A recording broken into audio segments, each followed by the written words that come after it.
Well, hello, and good morning, and welcome to another episode of Frecovery Friday. And as always, we come to you every Friday at 9 a.m. Mountain Time, and we showcase people that are change makers, innovators, people who have a passion for addressing or looking at addiction differently. And of course, today, super excited. We have got Mindy with us, and in a minute, we're going to let her chat about how she's been impacted and what she is doing in the world of addiction recovery today. So I'm super excited, Mindy. You know, we had I think connected virtually last summer, and then we had the opportunity to meet in person at the We Are One Recovery Expo in Ogden, right? That is correct. Yeah, and ever since, I think we've just had an affinity for supporting each other and what we're doing in the communities. And you know, every single time I've talked to you, I've been so impressed and excited about what you're doing in your own way. So thank you so much for joining us. Thank you for having me. It's a pleasure to be here with you guys this morning. Mindy, we're so excited. This is so great. We are so excited to hear all the amazing, innovative things that you're up to now. Before we get started, we'd love to know a little bit from you how addiction has impacted your life. Yeah, that's kind of a big question, right? Yeah. As with most of us in recovery. Well, my path started when I was a child. And by the time I was 12 years old, literally 12 years old, I had already started, experimenting with drugs and alcohol. Just the basic things at that point, some marijuana, nothing too crazy. But by the time I was 13, I was in full-blown addiction with cocaine, with methamphetamines, to anything I could get my hands on.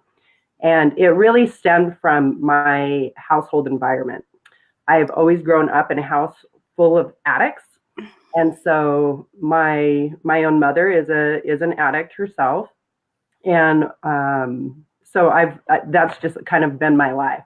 And so during that time, when I was in active addiction at such a young age, it really had a transformational, it was that catalyst in my life that's really transformed who I am today.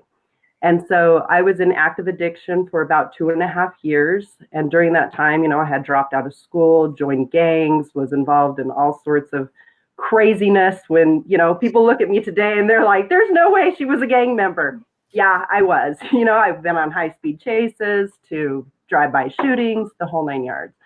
And so it wasn't until I was about 15 years old that I really had to stop and take a good look at my life and really make the changes at that time, because I knew I was going down the wrong road. Like, I was going to die. There was so many situations that I should have died. Like, literally, I should not be here today. And so when I was about 15 years old, I proceeded to move out of my house and have been on my own ever since. And so, yes, this year I'll be celebrating 24 years in recovery, which is extremely exciting.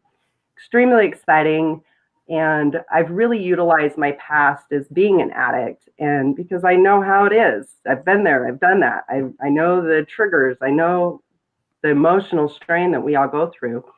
And so today, addiction still plays a very important role in my life, because, my mom still is an addict and my siblings are also addicts. There's 4 of us and only one of us has not had addiction issues. And so it has surrounded my entire life. And it's just my everyday reality of the ups, the downs, the situations that seem to pop up, and just the chaos of addiction is literally my everyday life. So in a nutshell, that's really how it's affected my life. Wow, Mindy, that's incredible. Thanks for sharing. So happy to see your face and see your bright, shiny face sitting here in front of us today, and considering how it could have looked. Yes. Wow. amazing. You know, as I hear some of the things you talk about, and this idea of, you know, people don't even believe some of the stuff that you've been through.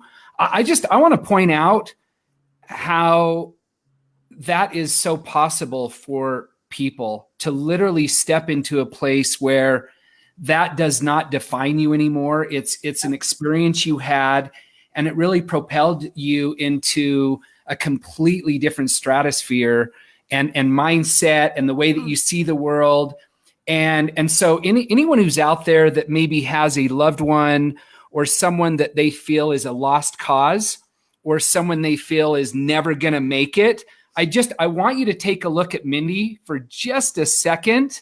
Yeah. And just imagine what it would be like for your loved one to have the kind of transformation that you have. You are living proof that it is possible. And I want to celebrate that so much, because we hear all of the horror stories and, you know, how many people are dying on the daily, and we talk about it too. But all too often, I think we forget to really take a step back and go, oh my gosh, like look at Mindy. So thank you so much for being willing to share that. Yeah. And thank you. Thank you for, you know, just the kind words and encouragement, because you are right. A lot of times, you know, we get so fixated on, you know, the struggles that people are going through and having no hope. And there really is hope. There really is. And, you know, I think, you know, I work with families all day, every day. And one of the greatest things is, you know, that the addict or the person who's in substance abuse, they have to want it for themselves, you know. And I think that that's a very hard thing for a lot of families and people to grasp, because we aren't in control, you know. They have to want it themselves. But we do recover, and there is so much hope. And, you know, by the grace of God, he is literally like guided me. I mean, there's no other explanation. You know, when you're 15 years old, there's no other explanation. You know, things just aligned, and he has definitely had a huge hand in my entire life. And so, yeah, you're absolutely right on, James. Go ahead. Oh, I was just going to share as you're speaking that, you know, not only are you doing so well, and I know you're going to share some more, but the thing that keeps coming up for me is now you are taking that understanding and that perspective, and you really are giving people that hope that even if they have a loved one who maybe isn't ready, so it's not going the way the family wants, that you're there to support them and hold their hand and keep them afloat while they wait for hopefully this loved one to be ready and open to a new life, right? Absolutely. Absolutely. And, you know, so many families I meet with, you know, sometimes their loved ones aren't ready, and that's okay. But in the meantime, it's so important to have the self-awareness and just make sure that the loved ones know that they have support as well, right? That they have somebody to go to talk about these ups and these downs and these chaotic situations as they come up, because it's taxing on us, you know? And so I really like to help educate them first and foremost, because a lot of people take things so personal, you know. They're like, why are my loved ones doing this to me? It's not about that, you know? And so really educating them on what addiction is and how it affects our brains and hijacks our brains. And then they can step into more of a logical mindset and not so much of an emotional mindset, and have that personal attachment to it. And so I really like to educate people on addiction and help them set up boundaries and healthy boundaries, and just create a relationship. Even though their loved ones may be still struggling, they can still have a healthy relationship. So yeah, thank you. I want to give a shout out. We just had a comment from Brittany about codependency, and right, that's a word. Thank you so much for that, Brittany. And you know, in our experience, even though we may use different terminology at different times, right? There is a dynamic, right, between those who are struggling and the ones that are wanting to support or trying to support or wanting them to change. So I know we're going to address a little bit of that. One of the things as we dive in here is to talk about that journey now, because you mentioned, I'm not going to do the math on how long you've been in how old you are now, but talk about that transition of what compelled you to take that and transform your own personal struggles into this world where you support families and really walk them through or hold their hand or educate them. I'm really intrigued about how did you get here? So it has been a journey, that's for sure. You're like, good question. Yes, it has been a journey, that's for sure. So I was involved in corporate life for a very long time, owned many businesses along the way. And each time I just felt unfulfilled. I'm climbing these corporate ladders. I'm doing these things to try and get that title, to get those ego boosts, to feel better or successful. And, traveled the world, like all these great things that come with corporate life, right? But I was still lacking something. I was still missing that part that was fulfilling to me. And I'm like, this is not my passion. This is not my calling. How can I transform my trials and my situations that I've gone through to motivate others and actually give back to the community, right? And so it was about 2 years ago that I got laid off in a riff in my corporate job. And it was the biggest blessing that could have ever happened, right? It really was. People are like, oh, I'm so sorry to hear that. No, this is fantastic, right? This really gave me a chance to go back to the drawing boards and find my why. What is my purpose?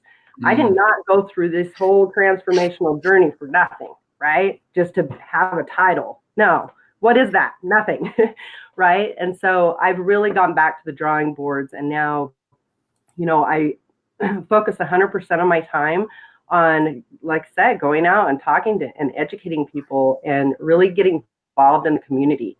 I do homeless outreach trips all the time where I'm going out and I collect donations and I go out to the homeless communities and talk to them, educate them on harm reduction, on, if they need to get some naloxone or Narcan, like I can train them on that. It's really giving back to the community and not only on the homeless part of it, but just really in the community of people who are crying for help. They have no outlet. If I could be that hope, that glimpse, that person who plants that seed, like that to me is success. That to me is so fulfilling that it doesn't matter if I have a title. It doesn't matter if I have, the 6-figure income. That to me, it doesn't matter. As we grow older, we start to realize what is truly important in life. And those are not. Quite frankly, they're not. So it has definitely been a journey, but it's definitely one that, I've really had to go back to the drawing board multiple times and really get clear and centered on my why. And so that's really what's catapulted me to what I do today. So it's been phenomenal. So what is that you do? Like let's just maybe throw out a scenario so any of our listeners or viewers can have a better understanding. So let's say I am a parent and I have a one of my kids that is struggling, and let's say they're 17 years old and they're struggling with whatever they're struggling with. Why would I call you if I were a parent? Yeah. So a lot of what I do is, like I said, it's a lot of education and it's a lot of giving them a soundboard, giving them a healthy way to let out their emotions, to know that they're not alone in this battle, right? So battling the ups and downs and, whatever plan they want to go, some people want to do, just be connected to a counselor, let's say, or a local meeting. Okay, great. I can be the resource that connects them to these people. Or if it's treatment centers, if it's, a situation where it's, they really need to have an intervention, I can come in and help them do the intervention and set them up, with resources and get them on their way. So what's really good about what I'm doing is I have such compassion and faith in what I'm doing that 100% of what I do is donation based. So I do not charge fees up front, which is unheard of, right? What? Unheard of in our industry. Whoa. Right? It is. So please say that again, because that is, so viewers I had no idea. We literally had no idea. So yeah. Please share that again, because you're giving me chills. And, some people talk about doing what matters and finding their why. And wow, please share that again. Yeah. So literally, I have such a strong conviction, and I know that, we are in the profession of saving lives. How can I put a price tag on saving someone's lives? These are people's sons, daughters, mothers, fathers, sisters. Like, these are individuals who are lost at the moment. Like, I don't feel comfortable putting a price tag on that, and so I do everything 100% donation based. So I don't want to limit somebody because of their financial situations from reaching out and getting the help that they need, because addiction runs from A to Z. It does not discriminate. It can affect the most wealthy people, and it definitely affects, people who don't have a lot of money, right? And so I don't want to limit my services or the blessings that I can bless people with because of a financial gain, right? That was one of my whys of when I went back to the board. I'm like, this is not what motivates me. Money is not what motivates me. Yes, it's essential, but having faith that if I just open it up and people freely give what they can afford, that is success to me. I'm not in the profession of making a quick buck. And a lot of times you don't find that in the industry. You just don't. Mm-hmm. Everything costs so much money. And a lot of times, I would say probably 75% of the people who I've got in contact with, the financial burden is the number one issue of them reaching out for help. It just is. And so if I can be that catalyst that helps them find resources or scholarships or whatever their financial situation looks like, and really working with them, boom, done. I sleep well at night. I'm blessed. They're blessed. Like, it's great. Wow, Mindy, that is absolutely incredible. And, we've talked to enough people that we know exactly what you're saying. They're so desperate for the help, but they can't help themselves. Yep. With one of the first questions being, how much will this cost? Yep. Or what am I going to have to pay? And when you can take that off of the table for somebody and allow them to just think through and express their feelings and really open up to someone and not have that be sitting right up here at the forefront of their mind, even though they want that help for their loved one or themselves, I can't imagine the response and the relief the response they have to you and the relief they feel inside of themselves when they know that isn't what you're looking for. We don't have to talk about that right now. So right. Amazing. Exactly. Yeah. So at our house, we do virtual high fives right here. Yeah. Let's do it. Yeah. Right on. Mindy, this has been a thrill. I want you to do a couple of things for us really quick. Please share your phone number, first of all, and maybe share it with us twice. Mm-hmm. Okay. So it's 801-696-5682. Once again, it's 801-696-5682. Well, I am like, for real. I had no idea. Like, what a amazing, like we said, we were going to find innovators, right? They found us. Fascinating, amazing. Your story is incredible.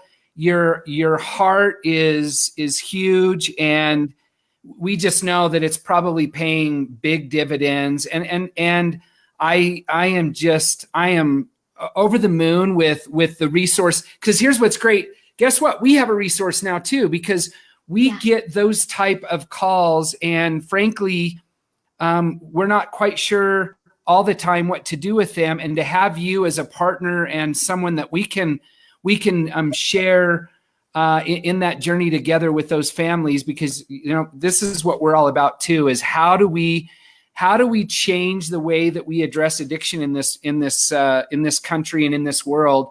And you are doing your part, sister. Thank you so much for being a part of this with us today. Yes, thank you. It's been a pleasure for sure. Yeah. So with that, everybody, we're gonna go ahead and sign off. Thank you again, Mindy, for being a part of this. Thank you for all those who tune in and watch every Friday. We hope that if you find value in this, and if you have someone that is struggling and you know that their loved ones need that support, we have an absolute perfect fit for you. Please reach out to us. We'll post Mindy's contact information in all of the channels that we have. And until next time, everyone, please stay connected.